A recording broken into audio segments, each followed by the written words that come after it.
أشهد أن لا إله إلا الله وحده لا شريك له وأشهد أن محمدا عبده ورسوله أما بعد فأعوذ بالله من الشيطان الرجيم بسم الله الرحمن الرحيم الحمد لله رب العالمين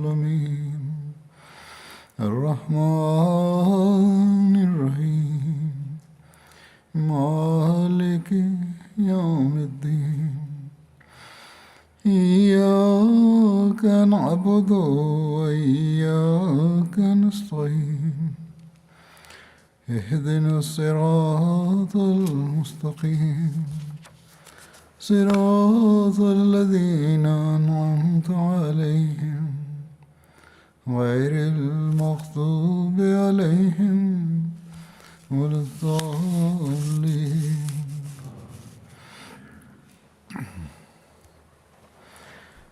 रमज़ान आया और तमाम उन लोगों पर Le Ramadan est जिन्होंने venu इससे et a transmis ses bénédictions à tous ceux qui ont tenté de profiter de ses faveurs. अब 2 रोज़ बाकी रह गए हैं या Il ne शायद reste que बाकी 2 होते हैं, jours de तो jeûne, रहते ou हैं। peut-être 3 dans certaines régions. लेकिन बहरहाल रमज़ान अपने इख्तिताम को पहुंच Mais गया en tout cas, le Ramadan touche à sa fin. एक अक्लमंद और हकीकी मोमिन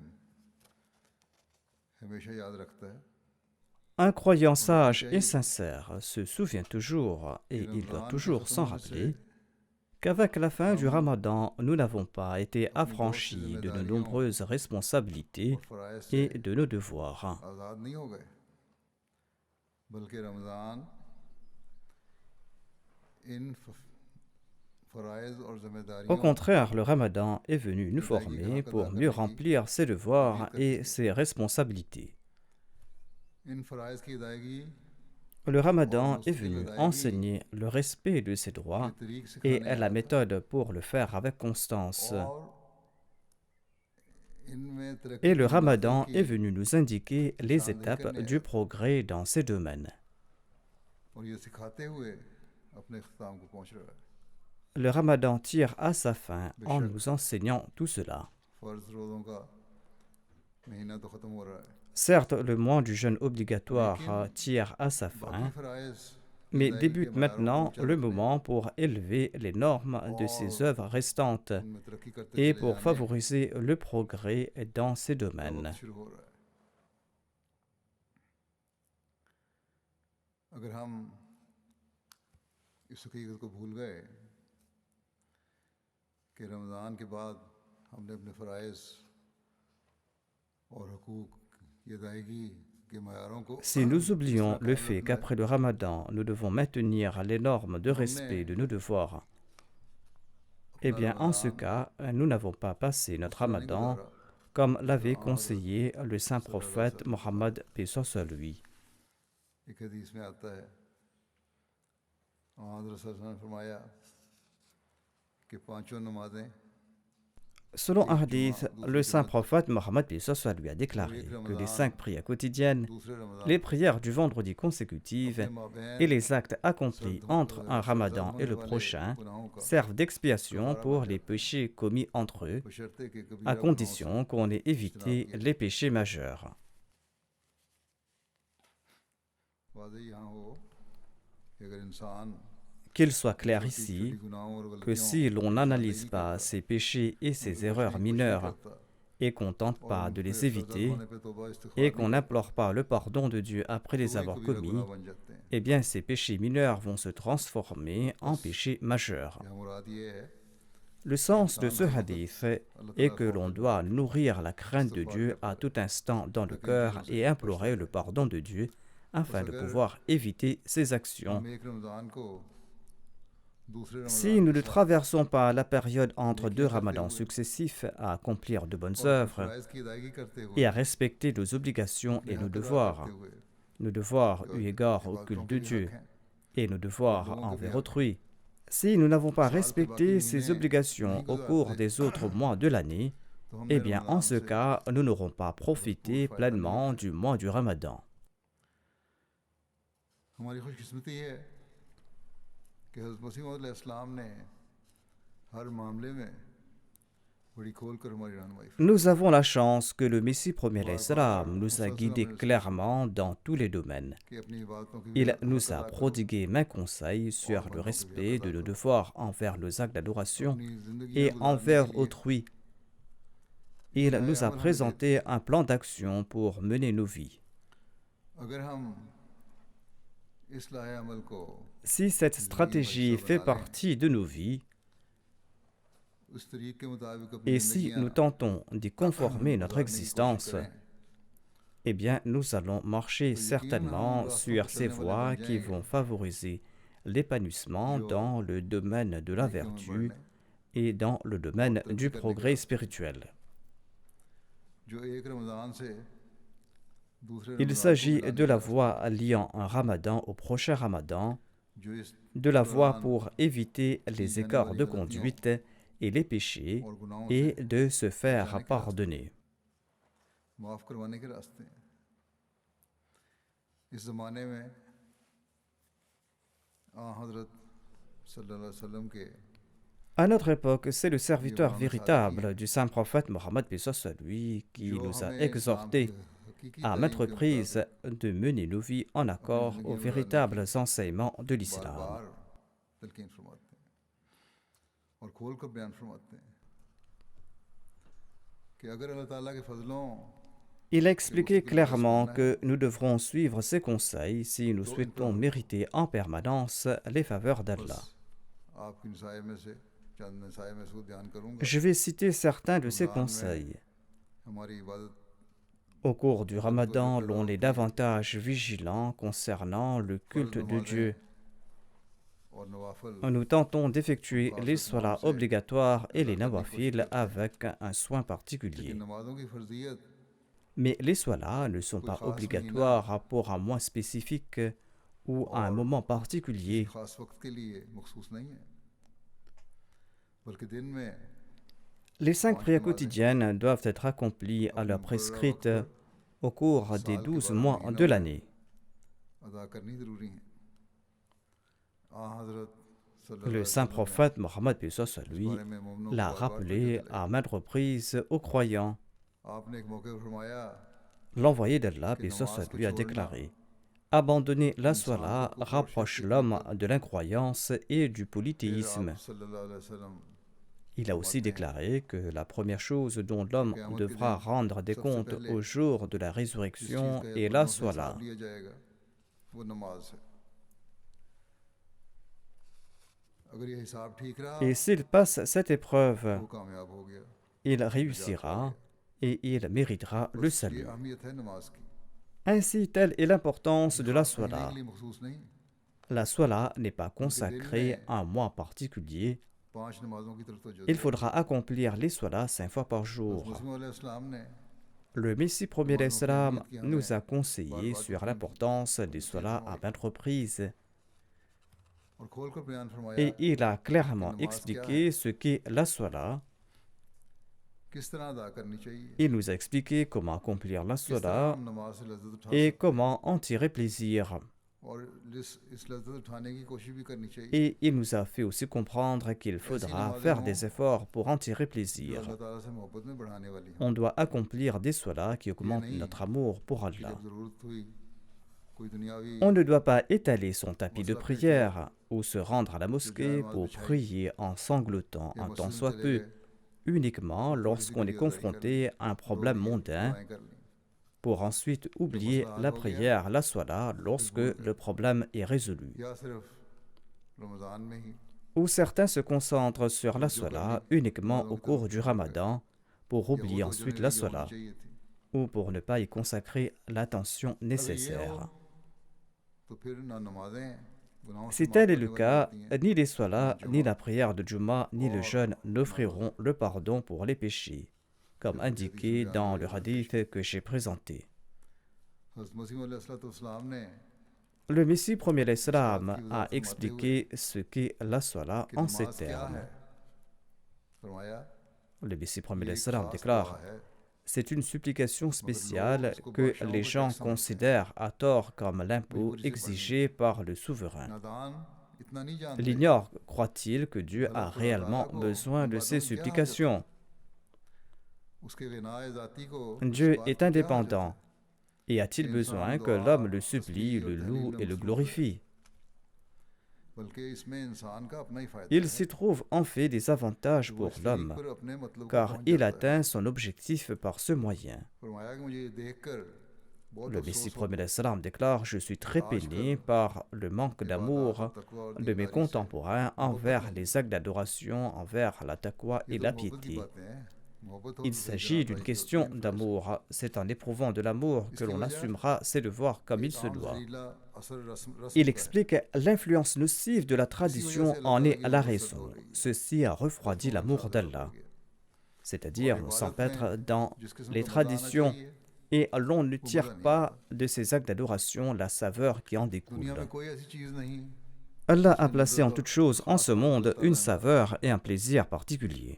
जिस तरह पर एक मरीज एक उंदा से उंदा खुश Le जायका चीज़ का malade मजा नहीं n'apprécie खाता pas la saveur d'un mets और वो succulent. उसे तल्ख या बिल्कुल फीका समझता है Celui-ci est pour तो lui ये खाते amer मर्ज की ou वजह से मुंह insipide. बकबका हो जाता है On perd toute मज़ा ही sensation नहीं आता किसी चीज़ gustative का en raison de फिर la इनकार कर maladie देते हैं खाने ou से pour avoir pris trop de बुराइयां करने médicaments, लग जाते हैं खाने et से le malade ne tire aucun plaisir फरमाया de कि इसी ces तरह mets वो ou il लोग refuse d'en manger ou जो il y इबादत trouve des इलाही में défauts. हाजिर लज्जत नहीं पाते Le Messie premier l'Islam ajoute: ceux वो qui भी ne बीमारों savourent की pas तरह leur उनको अपनी acte बीमारी की फिक्र d'adoration करनी चाहिए et qui n'en tirent aucun plaisir doivent se soucier de leur क्योंकि maladie, जैसा मैंने car अभी Dieu कहा a है placé du plaisir en toute दुनिया में कोई chose ऐसी qu'il a चीज़ नहीं créée, है comme je l'ai expliqué. जिसमें खुदा ताला ने कोई ना कोई लज्जत न रखी हो अल्लाह ताला ने बनी नौ इंसान Dieu a को créé l'homme pour इबादत son के लिए पैदा adoration. किया तो फिर क्या वजह है कि उसने Comment est-ce उस possible इबादत में donc उसके लिए que लज्जत l'homme और ne सुरूर ना tire हो aucun plaisir de cette adoration? फरमाया कि लज्जत और सुरूर तो है Certes, cette ये नहीं कि saveur नहीं है existe, मगर उससे हाथ उठाने mais वाला il भी faut कोई हो aussi qu'il y ait des gens pour en profiter. अल्लाह ताला फरमाता है Allah affirme: वमा खलक़तुल जिन्ना वल इंसा وَمَا خَلَقْتُ الْجِنَّ इल्ला وَالْإِنسَ लियअबुदून إِلَّا لِيَعْبُدُونَ. कि अब इंसान जबकि इबादत ही के लिए पैदा हुआ है Étant donné que la raison d'être तो de ज़रूरी l'homme है est कि l'adoration इबादत de में Dieu, लज्जत और il est सुरूर का essentiel qu'il s'y trouve un दर्जा haut कायद कर degré रखा de हो plaisir et de félicité. जरूर रखा होना चाहिए उस दर्जे का जिसके लिए पैदा किया गया Certainement, il doit y इस avoir un बात haut को हम degré अपने de रोज़मर्रा के plaisir et मुशाहिदे de और तजुर्बे से félicité. बखूब समझ सकते हैं Ce concept est aisément compris फरमाया कि मसलन grâce देखो à nos expériences et notre vécu au अनाज और quotidien. तमाम खुर्दनी और नशीदनी Voyez अशिया à titre इंसान के लिए d'exemple पैदा les हुई हैं féculents et les autres खाने वाली aliments चीज़ें créés इंसान pour के लिए पैदा l'homme. हुई हैं Leur तो क्या consommation उनमें n'est-elle वो एक pas लज्जत pour और lui हासिल नहीं source de पाते plaisir? क्या इस जायके मज़े Ne और एहसास के लिए possède-t-il उसके pas des मुंह में papilles ज़ुबान मौजूद नहीं gustatives है pour tirer plaisir de cette क्या saveur वो et de ces खूबसूरत अशिया sensations? देखकर नबातात और L'homme ne जमादात savoure-t-il pas la vue de belles choses du हैवानात हो या monde, des इंसान plantes, des हाजिर नहीं minéraux, पाते des animaux ou des êtres humains? क्या दिल खुशकुन और सुरीली Ses आवाज़ों से oreilles ne sont-elles pas उनके enchantées par une voix कान mélodieuse महजूज et नहीं होते gracieuse? फिर क्या कोई दलील और Peut-on भी इसमें affirmer मुख्तसाब face करने à के लिए ces मजबूर है कि arguments इबादत que में les actes d'adoration ne हर recèlent चीज़ aucun में plaisir? लज्जत Il है existe un और plaisir उससे en toute chose et l'homme लज्जत s'en हासिल करता délecte. है इंसान तो फिर इबादत में क्यों नहीं Pourquoi donc ne फरमाया tire-t-il कि pas खूब समझ plaisir de लो ces actes d'adoration? कि Il इबादत ही explique: कोई बोझ या sachez टैक्स que les नहीं actes d'adoration ne sont point un इसमें भी एक fardeau लज्जत ou और un सुरूर impôt. है Le plaisir qui और s'y ये लज्जत trouve और est de सुरूर loin दुनिया की तमाम supérieur à लज्जतों tous les और délices तमाम de ce हुजूर से monde. नफ्स से बालातर और बुलंदतर है फरमाया जैसे एक Le मरीज malade ne किसी savoure उम्दा से point उम्दा un mets खुश succulent. जायका गदा की लज्जत से महरूम De है même, l'infâme ne इसी va तरह tirer हाँ aucune ठीक ऐसा saveur ही de वो कम l'adoration वक्त de Dieu. इंसान है जो इबादत इलाही से लज्जत नहीं पाता Il लिहाजा ressemble मरीजों donc के à लिए ce malade. अपने मर्ज Il का doit इलाज se का faire फिक्र traiter. करो बस इस नुक्ते को समझ Il est लीजिए important de saisir ce point, कि लज्जत notamment किस तरह comment हासिल tirer करने की du कोशिश की plaisir जाए de ces actes d'adoration. जिस चीज़ का इंसान को Si l'on ignore la portée इदराक ही d'un नहीं acte, comment en tirer du पता ही plaisir? नहीं उसकी लज्जत किस तरह हासिल कर सकता है जिसकी तमाम हिस्से ही मर गई हों वो किस तरह Celui dont tous les sens sont अपने morts, comment va-t-il profiter d'une faveur et comment किसी va-t-il en नेमत tirer du और उसकी लज्जत से plaisir? फ़ायदा उठा सकता है और हज़ महसूस कर सकता है Lorsqu'on s'empêtre dans le matérialisme et lorsqu'on ne se soucie pas de ces valeurs, on est malade. Le Messie premier l'Islam présente aussi la solution. Il déclare: je constate que d'aucuns sont négligents et paresseux dans l'accomplissement de leur salat, parce qu'ils ignorent le plaisir et la saveur que Dieu y a placés. Cette paresse et cette négligence sont encore plus importantes dans les villes et dans les villages, dit le Messie premier l'Islam. 50% des gens ne se prosternent pas devant leur maître véritable avec toute l'attention requise et avec un amour sincère. La question est: pourquoi ignorent-ils ce plaisir? Pourquoi est-ce qu'ils ne se prosternent pas devant Dieu avec plaisir? En fait, ils n'y ont jamais goûté. La religion ne présente pas de tels préceptes. D'aucuns ne veulent même pas entendre l'appel du muezzin quand ils sont pris par leur travail. Ils se disent occupés et ils se plaignent que l'appel de la prière est pour eux un fardeau. On dirait que leur cœur est peiné d'entendre l'appel à la prière. Certains, par ostentation, disent aux autres: on va devoir partir pour la prière, ou l'on va devoir fermer le magasin. Le Messie premier l'Islam déclare: l'état de pareils gens est fort pitoyable. Certains tiennent leur magasin sous la mosquée, mais ils n'y mettent jamais les pieds. On doit, avec grande détresse et ardeur, accomplir la prière suivante. On doit implorer Dieu en disant: ô Seigneur, fais que nous goûtions ne serait-ce qu'une fois à la saveur de la salat et des actes d'adoration, tout comme nous goûtons à la saveur des fruits et d'autres mets. Il faudra implorer Dieu en ce sens, et c'est là que l'on va tirer plaisir de ces salats. On doit l'implorer: fais que nous goûtions ne serait-ce qu'une fois à la saveur de la salat. Et une fois qu'on y a goûté, l'on en aura connaissance et l'on sera vigilant à cet égard. Le Messie premier l'Islam déclare: l'on se souvient d'une belle chose contemplée avec délice. De même, l'on se souvient d'une scène laide et horrible. L'on n'oublie ni la laideur ni la beauté, dit le Messie premier l'Islam. Mais sans lien, l'on ne retient rien. La salat est pour ceux qui la négligent une amende. Pourquoi, sans aucune raison, se disent-ils, devons-nous nous réveiller le matin, accomplir l'ablution dans le froid, mettre de côté tout confort pour accomplir la salat? Ceux-là, en fait, vivent dans l'ignorance. Ils ne peuvent saisir la portée de la salat et ne connaissent point le plaisir et la joie qui s'y trouvent. Ils se disent croyants et musulmans, mais en fait, ils sont indifférents et ils ne peuvent comprendre le plaisir qui se trouve dans la salat. Et ils tirent plus de plaisir dans leur sommeil. Le Messie premier l'Islam ajoute: étant donné qu'ils en sont ignorants, comment pourront-ils se délecter de leur salat? Un ivrogne va avaler verre après verre afin de connaître l'ivresse. Il ne cessera de consommer verre après verre afin de connaître l'ivresse. Le perspicace et le sage, s'il est un véritable croyant, doit tirer profit de cet exemple.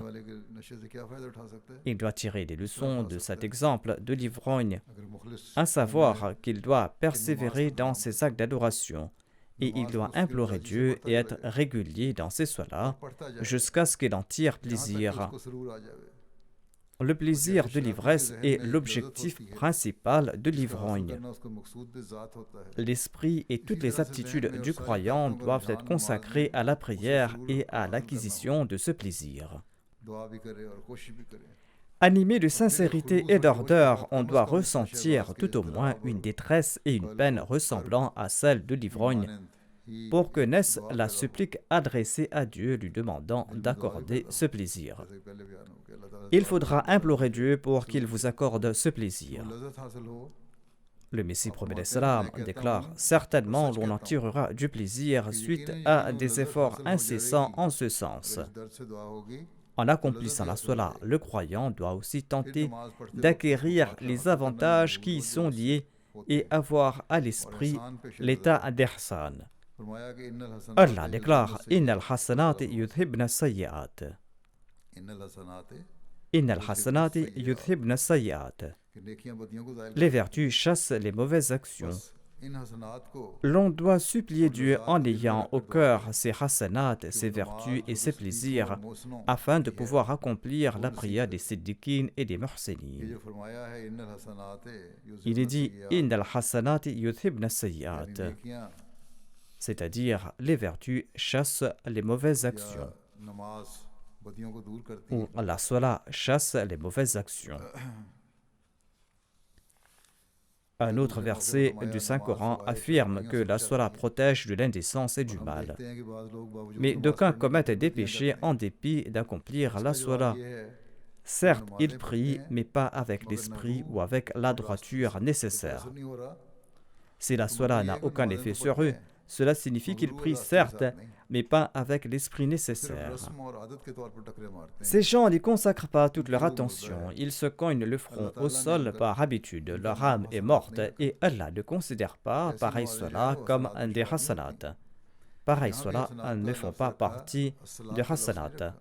En dépit de leur sens proche, Dieu a mentionné les hasanat ici et pas as-salat, afin d'indiquer que la vertu et la beauté de cette salat véridique chassent le mal et elle est accompagnée de faveurs divines. La salat ne signifie pas uniquement se tenir debout et s'asseoir. L'essence de la salat est un acte d'adoration qui accorde un plaisir immense. Ainsi donc, la supplication est essentielle pour acquérir ce plaisir et pour sortir de cette maladie. On ne doit pas implorer Dieu uniquement pour assouvir ses désirs matériels, mais il faudra aussi prier en ce sens. On use de tout traitement pour se guérir d'une maladie. Il en est de même dans ce cas. Ensuite, le Messie premier Islam prodigue ce conseil. Il déclare: accomplissez la salat comme le saint prophète Mohammed lui avait l'habitude de le faire. Il n'y a aucun mal à implorer Dieu dans sa langue maternelle après avoir usé des prières consacrées. La salat ne sera point annulée pour cette raison. Aujourd'hui, les gens ont perverti la salat. Ils ne l'accomplissent point, ils se contentent de se cogner la tête au sol, comme des poules qui picorent, pour ensuite se consacrer à de longues prières après la salat. Cette pratique est très courante en Inde et au Pakistan. Les gens accomplissent la salat à la va-vite pour ensuite faire de longues prières en levant les mains. Les supplications sont le cœur de la salat. Comment atteindre l'objectif de la prière rituelle en suppliant Dieu hors de la salat? Il serait tout à fait futile de présenter ses doléances en l'absence du roi quand on a eu l'occasion de le faire dans sa cour et en sa présence. Ainsi donc, tel est le cas de ceux qui n'implorent pas Dieu en toute humilité lors de la salat. Si vous devez l'implorer, eh bien faites-le lors de la salat et respectez toutes les étiquettes de cet office cultuel. Comment le saint prophète Mohammed lui nous a-t-il appris à accomplir la salat? Selon un récit, quelqu'un s'est rendu à la mosquée et il a accompli sa salat. Et il a ensuite salué le saint prophète Mohammed lui. Le saint prophète lui a dit: pars et prie de nouveau. L'envoyé d'Allah le regardait. Il était assis dans une réunion à la mosquée et il lui a demandé de répéter sa salat à 3 reprises. En fin de compte, l'individu a demandé: ô envoyé d'Allah, je ne peux offrir une meilleure salat que celle-là. Informez-moi de la bonne façon de prier. Sur ce, l'envoyé d'Allah a déclaré: lorsque tu te mets debout pour la salat, énonce le takbir. Ensuite, récite une partie du Coran en accord à tes capacités, c'est-à-dire on doit réciter la sourate al-Fatiha et une partie du Coran. Ensuite, incline-toi calmement, c'est-à-dire de ne pas s'incliner rapidement et se remettre debout immédiatement. Il faudra faire le ruku calmement, ensuite se remettre debout. Ensuite, prosterne-toi calmement et relève-toi de la prosternation et assieds-toi calmement. Certains se relèvent d'une prosternation pour immédiatement se prosterner de nouveau. L'envoyé d'Allah a déclaré « Assieds-toi calmement », ensuite fait la deuxième prosternation. De cette manière, accomplis toute la salat lentement et avec bienséance. Certains demandent comment embellir leur salat. Ceci est la méthode prescrite par le saint prophète, paix soit lui. Il faudra accomplir sa salat calmement en accomplissant chaque posture dans le temps imparti.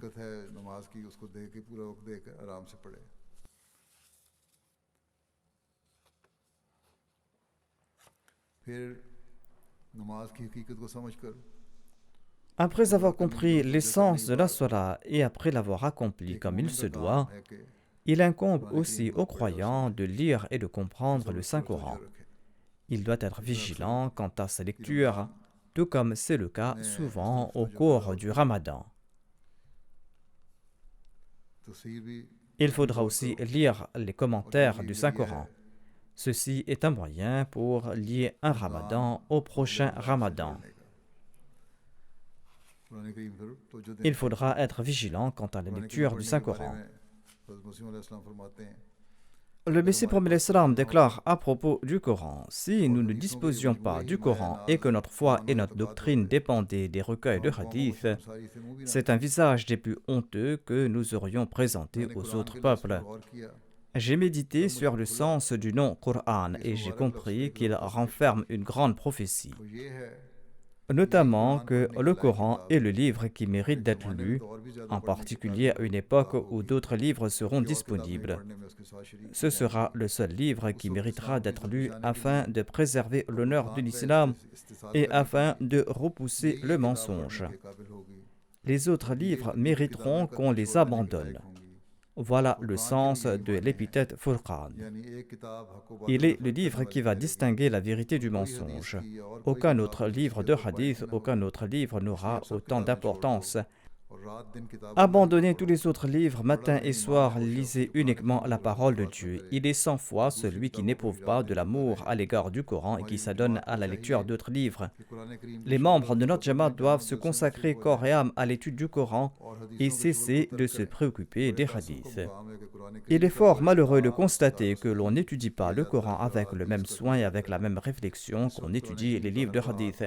Prenez entre les mains l'arme du Coran et vous aurez la victoire. Les ténèbres sont vouées à disparaître face à cette lumière. Le Messie premier l'Islam a prodigué d'autres conseils pour préserver les actes vertueux. Il déclare accorder prééminence à la force sur le monde. Il explique à ce sujet, il existe deux catégories d'individus. Il y a ceux qui, ayant accepté l'islam, se vouent corps et âme au commerce et aux affaires de ce monde. Les rênes de leur vie se trouvent entre les mains de Satan. Je ne vous interdis point le commerce. Les compagnons du saint prophète, paix soit sur lui, faisaient du commerce, mais ils préféraient aussi la foi à ce monde. Ayant embrassé l'islam, ils ont acquis un véritable savoir de l'islam, savoir qui a empli leur cœur de certitude. C'est ainsi qu'ils n'ont point chancelé face à Satan dans quelque domaine que ce soit. Rien ne les a empêchés de révéler la vérité. Ceux qui se font les serviteurs et les esclaves du monde au point d'être les adorateurs de ce monde, eh bien ceux-là se trouvent sous l'emprise de Satan. La deuxième catégorie de personnes concerne ceux qui se soucient uniquement du progrès de la foi. Ils sont qualifiés de Hizbullah et ils remportent la victoire sur Satan et sur son armée. Comme l'argent s'accroît avec le commerce, de même Dieu a qualifié la quête de la foi et le progrès dans ce domaine de commerce. C'est-à-dire la quête de la foi est un commerce. Allah déclare dans le Saint-Coran: Hal adullukum ala tijaratin tunjikum min adhabin alim. Vous indiquerai-je un marché qui vous sauvera d'un châtiment douloureux? Le meilleur commerce est celui de la foi. Il nous sauve du châtiment douloureux. C'est pour cette raison que je vous exhorte en ces termes. Hal adullukum ala tijaratin tunjikum min adhabin alim. Le Messie premier l'Islam ajoute: j'ai peur que celui qui laisse faiblir cette passion pour la foi ne tombe sous l'emprise de Satan. C'est pour cette raison qu'il est important de bannir toute paresse. L'on doit s'enquérir à propos des faits que l'on ignore afin d'accroître sa connaissance. Il n'est pas interdit de poser des questions. Si l'on n'a pas compris un point, l'on doit poser des questions à ce propos. L'on doit poser des questions pour le progrès pratique. Il ajoute, pour accorder prééminence à la spiritualité, il faudra d'une part renforcer sa foi, et d'autre part, il faudra aussi accroître son savoir et sa pratique, et il faudra faire des efforts en ce sens.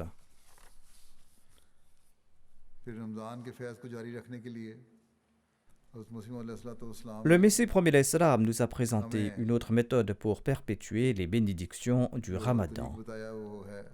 Il s'agit du respect de nos relations mutuelles. Au cours du Ramadan, nous avons tenté de faire montre de haute qualité morale. Il est essentiel de les perpétuer. Il est essentiel de le faire afin de promouvoir l'amour mutuel, afin de promouvoir la fraternité et afin de respecter les droits des uns et des autres. Le Messie premier l'Islam déclare: notre Jamaat ne va pas s'épanouir tant que ses membres n'éprouvent pas une compassion sincère à l'égard de l'autre. Les forts doivent aimer les faibles. J'entends que d'aucuns méprisent autrui en raison de ses écarts de conduite et ils les honnissent, tandis qu'ils auraient dû prier pour eux, tandis qu'ils auraient dû les aimer et les conseiller avec affection.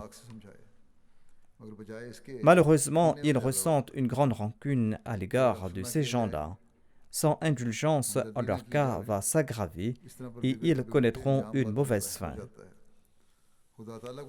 Allah désapprouve pareil agissement. Une communauté ne s'établit que lorsque ses membres s'entraident et couvrent mutuellement leurs défauts. Lorsque ces conditions sont réunies, on assiste alors à l'émergence d'un seul corps et les uns deviennent les membres des autres.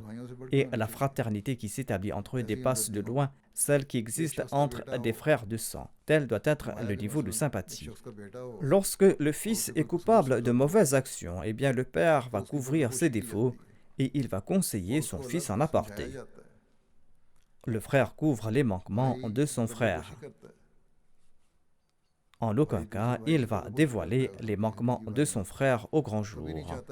Jamais il ne va dévoiler que son frère a commis telle ou telle injustice ou tel péché. Lorsque Dieu établit cette fraternité, est-ce cela une manière de respecter les droits de ses frères? Les frères de sang n'abandonnent pas leur fraternité. Pourquoi donc le faites-vous? Parfois, l'homme apprend des animaux tels que les singes et les chiens. La division interne n'est pas souhaitable. C'est vers cette fraternité que Dieu avait attiré l'attention des compagnons du saint prophète, paix soit lui. Même s'ils avaient dépensé des montagnes d'or, ils n'auraient jamais pu obtenir la fraternité qu'ils ont obtenue par l'intermédiaire du saint prophète Mohammed, paix soit lui. Dieu a fondé ce mouvement sur ce même principe. Il va établir cette même fraternité au sein de cette communauté. Je nourris de grands espoirs en Dieu. Il m'a promis ceci: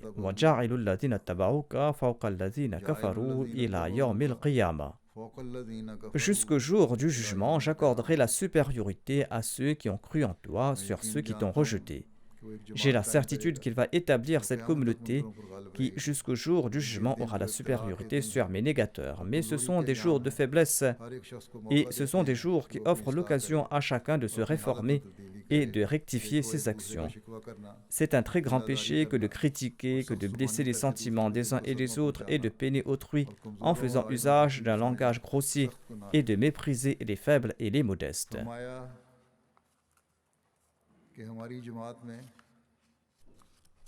Le Messie premier l'Islam déclare: nous n'avons point besoin au sein de notre Jamaat de puissants lutteurs.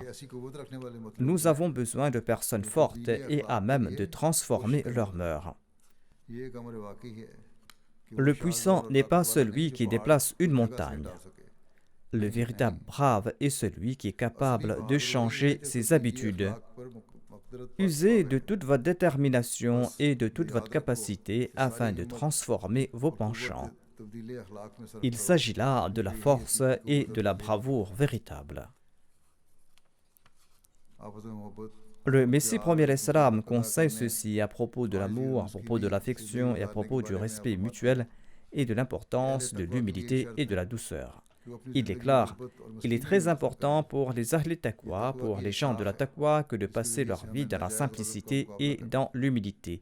Ceci est une branche de la Taqwa par laquelle nous pouvons nous débarrasser de la colère injustifiée. Le dernier stade qui s'avère être le plus crucial pour les gens pieux et honnêtes est d'éviter la colère.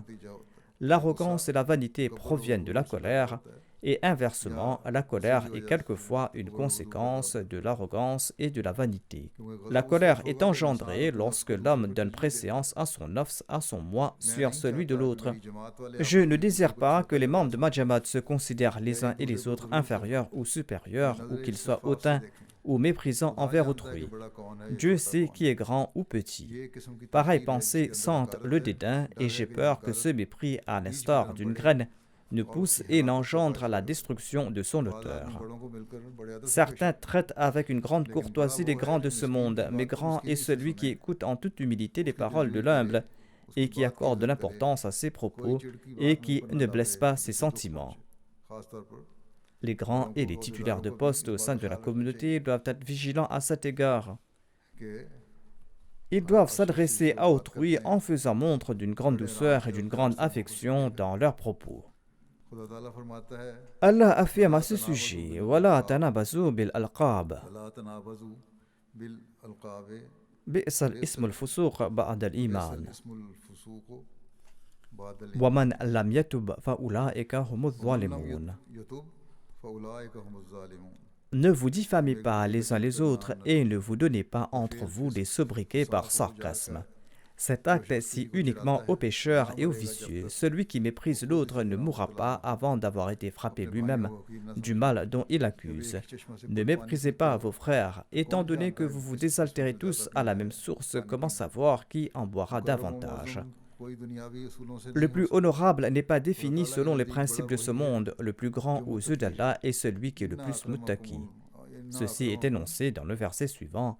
Inna akramakum indallahi atqakum. Inna Allaha alimun khabir.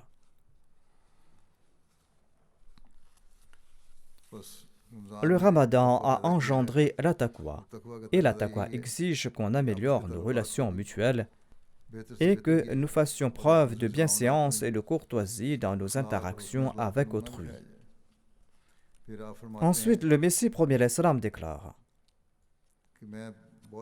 je l'ai dit à maintes reprises, soyez unis et solidaires. Dieu a enseigné aux musulmans, soyez comme un seul corps, sinon vous allez perdre votre puissance.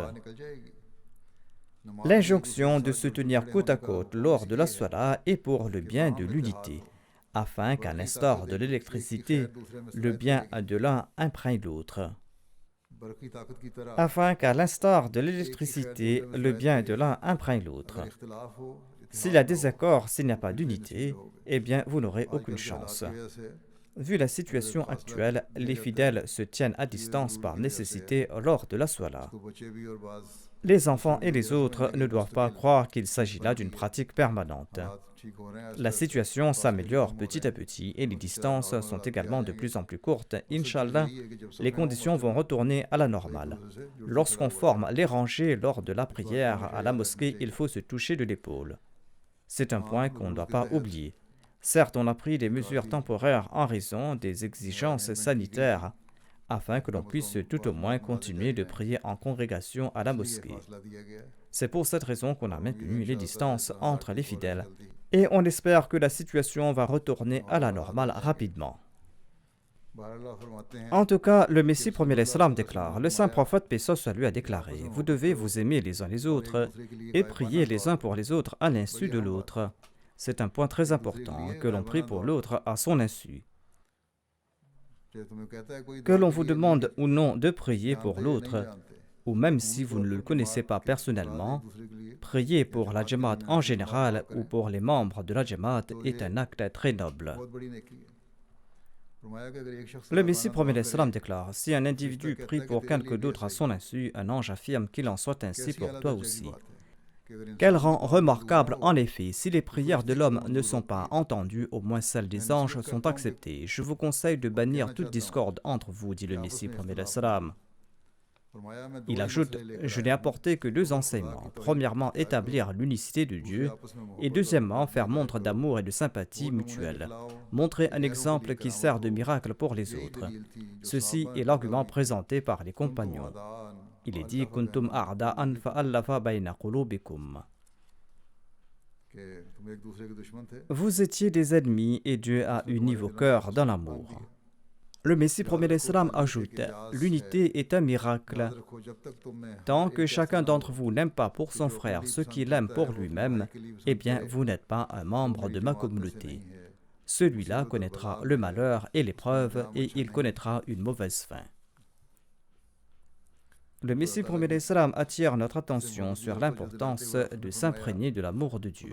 Il déclare, que signifie aimer Dieu? Aimer Dieu signifie accorder priorité à l'agrément d'Allah sur ses proches, sur ses parents, sur sa femme, sur ses enfants et sur soi-même. En bref, accorder priorité au plaisir d'Allah sur tout. Il est dit dans le Saint-Coran, « Fadhkurullaha ka dhikrikum aba'akum » ou « ashadda dhikra » c'est-à-dire célébrer les louanges d'Allah comme vous avez célébré les louanges de vos pères, ou même plus que cela, et avec un plus grand degré d'amour.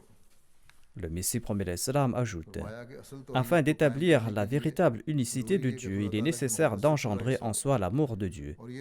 Et cet amour ne naît qu'en l'exprimant pleinement par des actions. Il faut démontrer cet amour de manière pratique et l'exprimer également.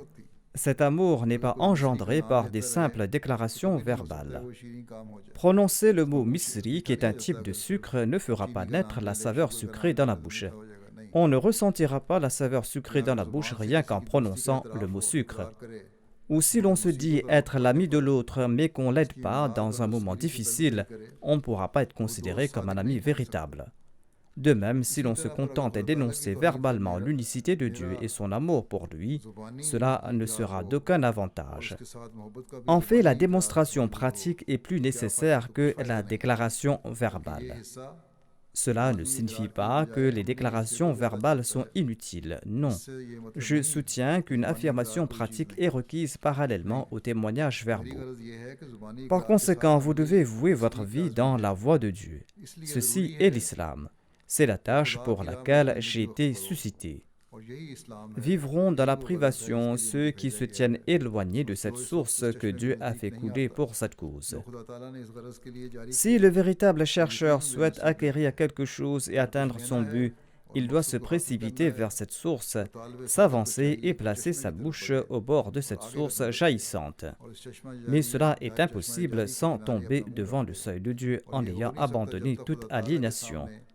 À moins qu'on ne promet que même si l'on perd tout honneur matériel et qu'on est confronté à des difficultés accablantes de la taille d'une montagne, on n'abandonnera jamais la personne de Dieu et on sera prêt à consentir à tout sacrifice pour Allah.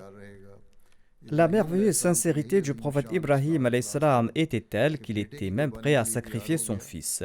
Le but de l'islam est de créer de nombreux Ibrahim. Le Saint-Coran a mis en évidence la loyauté du prophète Ibrahim alayhi salam. Le Messie promet l'Islam déclare « Efforcez-vous tous de devenir un Ibrahim. Je vous le dis en vérité, n'adorez pas les saints, mais devenez vous-même des saints. N'adorez pas des guides spirituels, mais devenez vous-même des guides spirituels. Parcourez ces voies. » Devenir un guide spirituel ne signifie pas devenir arrogant et vaniteux. Cela signifie plutôt adopter l'humilité, la modestie et la loyauté. Ceci est le sens de cette déclaration. Cela ne signifie pas adopter la mondanité comme les soi-disant guides spirituels d'aujourd'hui. Le Messie promet l'Islam déclare « Empruntez ces voies, sans aucun doute, elles sont étroites, mais après les avoir traversées, on ressentira la paix et la sérénité. Cependant, il incombe de franchir ces portes en s'allégeant. Si l'on porte un énorme paquet sur la tête, il sera difficile de passer à travers cette porte. Si vous souhaitez traverser cette porte, jetez ce paquet de relations mondaines et évitez de placer le monde avant votre foi. Notre communauté désire plaire à Dieu. Elle doit jeter ce paquet. Sachez très bien que si vous n'êtes pas loyaux et sincères, vous serez déclarés menteurs et vous ne serez pas considérés véridiques aux yeux de Dieu. En pareil cas, celui qui adopte la voie de la traîtrise au lieu de la loyauté sera détruit avant même ses ennemis. On ne peut pas tromper Dieu, personne ne peut le tromper. Il est nécessaire de développer cette véritable sincérité et cette véritable honnêteté. Le Messie promet l'Islam explique que l'on peut atteindre la vraie sincérité par la patience et par la prière. On doit s'efforcer de l'acquérir et pour cela, on doit se prosterner devant le seuil d'Allah avec constance. Ainsi, avec chaque nouveau jour, nous devons renforcer notre lien de loyauté avec Dieu. Voici le plan d'action que nous devons suivre. Nous devons nourrir une concentration constante concernant le salat et nous devons faire preuve de résolution à cet égard et nous devons accomplir le salat de manière excellente et nous devons respecter les exigences de nos salats. Nous devons lire et comprendre le Saint-Coran, obéir tous ses commandements. Nous devons respecter les droits de tout un chacun et établir l'unicité de Dieu. En réalité, chaque action d'un véritable croyant est pour établir l'unicité de Dieu. Telle doit être la tâche de tout véritable croyant. Telle était la raison même de l'avènement du Messie promis l'Islam, et il l'a répété à maintes reprises. Nous devons saisir ce point, sinon prêter allégeance verbalement ne sert à rien. Le Messie promis l'Islam l'a d'ailleurs clairement expliqué à maintes reprises. Par exemple, il affirme: celui qui affirme avoir accompli la bayra et qui dit posséder la foi doit s'examiner et se demander s'il est d'écorce ou le noyau. Tant que le noyau n'existe pas, il ne pourra pas affirmer qu'il possède la foi et l'amour, qu'il est obéissant, qu'il a prêté allégeance et qu'il est un croyant et qu'il est mon disciple véritable ou qu'il est un musulman. Dire que l'on ressent de l'amour pour Dieu, que l'on possède la foi, qu'on a prêté allégeance au Messie promis l'Islam, tout cela ne seront que de vaines paroles. Ces affirmations ne seront pas vraies. Il déclare: sachez qu'aux yeux d'Allah, l'écorce sans le noyau n'a aucune valeur. Sachez aussi que la mort peut frapper à n'importe quel moment. La mort en soi est une certitude. Ne vous contentez pas de vaines déclarations, n'en tirez aucune gloire, car elles ne servent à rien, tant que l'homme n'accepte pas de subir plusieurs morts. Tant qu'il n'apporte pas en sa personne maints changements, et tant qu'il ne traverse pas par maintes révolutions, il n'atteindra pas le but de l'humanité. Il déclare: étudiez la condition du monde. Notre bien-aimé prophète, paix soit sur lui, a prouvé par ses œuvres que sa mort et sa vie étaient toutes deux consacrées à Dieu. Demandez à un musulman quelle est sa foi et il va répondre: Alhamdulillah, je suis musulman. Celui qui récite la kalima doit mener une vie en accord aux principes divins. Or, il vit et il meurt que pour ce monde jusqu'au moment où il est pris par les affres de l'agonie. Il se souvient de Dieu qu'au seuil de la mort. Le monde est son unique objectif, l'unique objet de son désir et sa cible. Comment donc ose-t-il annoncer qu'il suit le saint prophète Mohammed paix soit sur lui? Ceci mérite une attention. Il ne faut pas le prendre à la légère. Il n'est point aisé d'être musulman. Ne vous reposez pas jusqu'à ce que vous obéissiez le messager d'Allah, paix soit sur lui, et jusqu'à ce que vous suscitiez l'image véritable de l'islam en vous. Se dire musulman sans vraiment suivre le saint prophète Mohammed, paix soit sur lui, n'est qu'une écorce et rien de plus. Si l'on se dit musulman sans suivre le saint prophète, paix soit sur lui, ceci est comme une coquille creuse. Il ne sied pas aux sages de se réjouir d'un titre et de l'écorce. Le Messie promet l'Islam présente un exemple ici. Un musulman a demandé un jour à un juif d'embrasser l'islam. Le juif a répondu: ne te contente pas de te dire musulman. J'ai nommé mon fils Khalid, qui signifie éternel, mais je l'ai enterré avant l'après-midi. Il n'était pas immortel et il n'a pas vécu longtemps. Cherchez donc ce qui est essentiel, dit le Messie premier d'Islam. Ne vous contentez pas de simples noms. Il est honteux de se dire disciple d'un si grand prophète que le saint prophète, paix soit lui, et de mener une vie de mécréant. Démontrez l'exemple du saint prophète, paix soit lui, dans vos vies et cultivez en vous un état similaire. Sachez que si vous n'avez pas suscité une telle condition, vous êtes un disciple de Satan. Ceci est un grave avertissement. Pareille personne sera le disciple de Satan. En bref, sachez que devenir le bien-aimé d'Allah doit être l'objectif principal de la vie de l'homme. Tant qu'on n'est pas le bien-aimé d'Allah et tant qu'on ne reçoit pas son amour, on n'aura pas de succès. Ceci est impossible sans obéir et sans suivre sincèrement le messager d'Allah, paix soit lui. L'envoyé d'Allah a démontré par son propre exemple ce qu'est l'islam. Inculquez cet islam-là en vous afin d'être les bien-aimés de Dieu. Le Messie premier salam déclare: Sachez que les membres de ma Jamaat ne doivent pas mener la vie d'un homme de ce monde. N'entrez point dans cette communauté par une simple affirmation verbale en n'accordant aucune importance aux actions, à l'instar des malheureux musulmans d'aujourd'hui. Quand on leur demande: Êtes-vous musulman? Ils répondent: Oui, alhamdulillah. Mais ils n'accomplissent pas la salat, ils ne respectent pas les signes d'Allah. Je ne souhaite pas que mes disciples se contentent de simples déclarations sans accomplir d'action. C'est là un état déplorable qui déplaît à Dieu. La condition du monde a exigé mon avènement de la part de Dieu pour sa réforme. Si un de mes disciples ne se réforme pas tout en prétendant avoir un lien avec moi, s'il ne tente pas d'améliorer ses actes et s'il croit que sa déclaration verbale suffit, eh bien par ses actes, il tente de prouver que ma venue est inutile.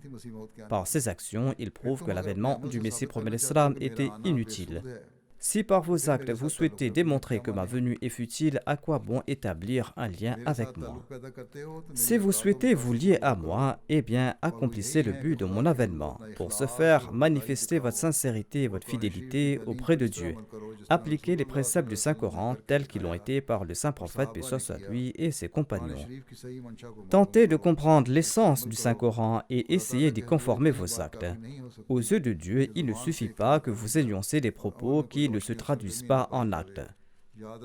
Ayez toujours à l'esprit que la communauté que Dieu souhaite établir ne peut survivre sans actes. Il s'agit d'une communauté grandiose dont la préparation avait débuté à l'époque d'Adam. Tout prophète ayant apparu sur terre en a fait mention.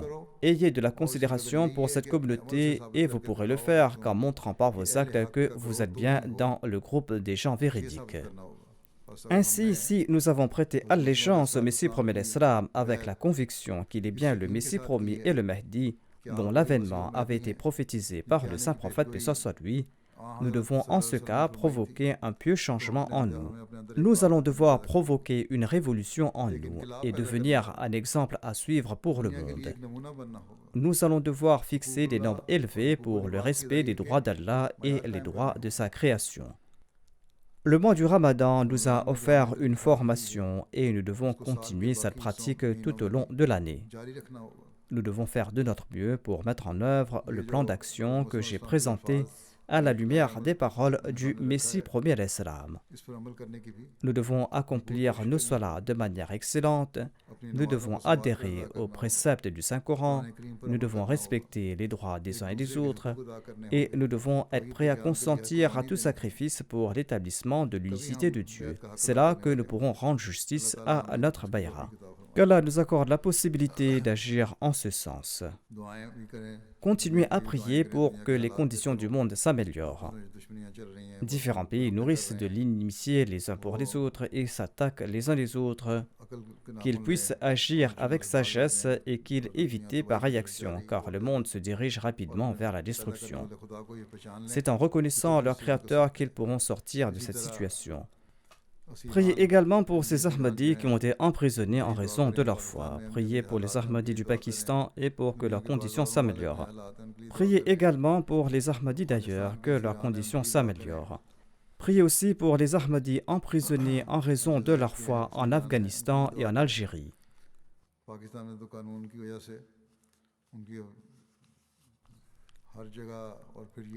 En raison des lois pakistanaises et de la peur des mollahs et de la peur du public, les juges pakistanais ne rendent pas des verdicts qui sont justes. Qu'Allah améliore les conditions de ce pays et que les Ahmadis puissent vivre librement là-bas au Pakistan. Après la prière du vendredi, je vais diriger la prière funéraire du respecté Abdul Baqi Arshad Saheb, qui était le président d'Al-Shirkatul Islamiyya du Royaume-Uni. Il était le fils du docteur Abdul Hamid Saheb de Faisalabad. Il est décédé le 27 avril dernier à l'âge de 88 ans. Inna lillahi wa inna ilayhi raji'un. Il était l'arrière-petit-fils de Hazrat Mian Chirardin Saheb, un compagnon du Messie premier salam. Il était également de la famille de Hazrat Muhammad Hussein Saheb, connu pour son travail sur le Marham Isa, sur la pommade de Jésus. Et il était également de la famille de Mir Muhammad Yusuf Saheb, qui a servi comme secrétaire privé à l'époque du deuxième calife. Arshad Baqi Saheb est venu ici au Royaume-Uni en 1955 et il a étudié ici l'ingénierie électrique et il a vécu à la Bosquet Fazal avec son épouse. Il a ensuite trouvé du travail en Arabie Saoudite et il s'est installé en 1963 et il y est resté jusqu'en 1972. Pendant son séjour en Arabie Saoudite, il a pu servir les Ahmadis qui voyageaient pour accomplir le Hajj et l'Umrah. Parmi eux se trouvaient des compagnons du Messie premier d'Islam. En Arabie Saoudite, il a été emprisonné dans la voie d'Allah parce qu'il était un Ahmadi. L'État saoudien lui a proposé de le libérer s'il renonçait à l'Ahmadiyya. Il a choisi de subir l'emprisonnement et il a refusé d'abandonner l'Ahmadiyya. Il a été expulsé du pays en 1972 et il est retourné ici au Royaume-Uni.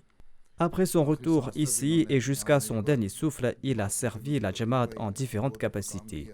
Quand le quatrième calife a quitté le Pakistan pour se rendre au Royaume-Uni, le défunt est parti le recevoir aux Pays-Bas et il a accompagné le calife de là-bas au Royaume-Uni. Le défunt a servi au Royaume-Uni en tant que secrétaire Jaidad. Il a joué un rôle important dans l'acquisition du terrain d'Islamabad.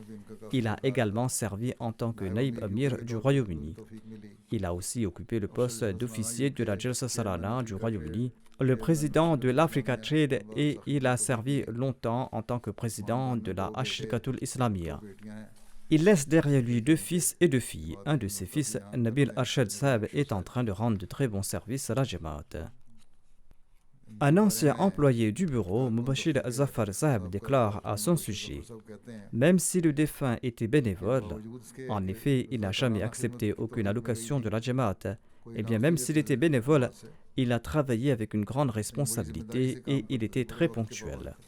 Malgré sa santé fragile, il travaillait au bureau pendant 8 à 10 heures par jour sans se soucier de sa maladie.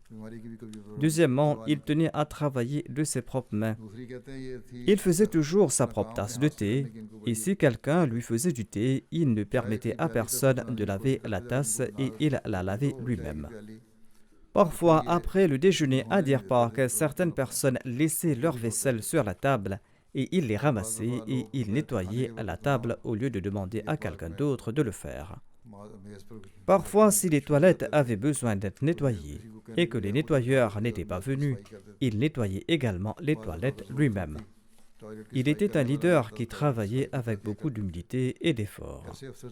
Le défunt avait également une très bonne mémoire et il s'occupait des dossiers de la Jamaat et de toutes les autres tâches qui lui étaient confiées avec beaucoup de soin.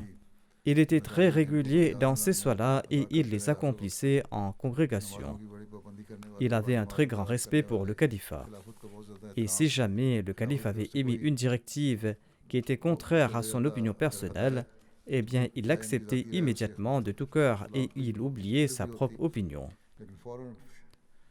Wadoud Malik Saheb écrit à son sujet: j'étais très jeune par rapport à lui, mais malgré cela, chaque fois que je lui rendais visite, il me donnait très gentiment des conseils et il me traitait avec une très grande humilité. Il ne me traitait pas comme quelqu'un qui était plus jeune que lui, mais comme quelqu'un qui avait le même âge que lui. Muniruddin Shamsab écrit à propos du défunt que, au tout début, feu le quatrième calife lui avait confié la tâche de s'assurer des besoins des ménages à Islamabad, et le défunt a rempli ce devoir d'une excellente manière. De même, jusqu'à la fin, il a exercé ses fonctions à la Ashirkatul Islamia de manière exemplaire. Il était en contact constant avec la MTA et il a joué un rôle dans divers dossiers financiers et contractuels de la MTA.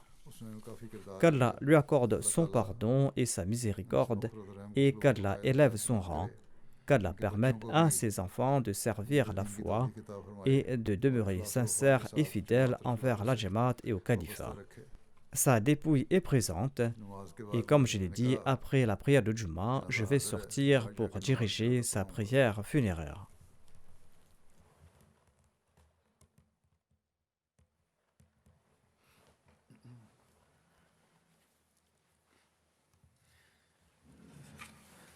Alhamdulillah, nahmaduhu wa nasta'inuhu wa nastaghfiruh. ونؤمن به ونتوكل عليه ونعوذ بالله من شرور أنفسنا ومن سيئات أعمالنا من يهده الله فلا مضل له ومن يضلل فلا هادي له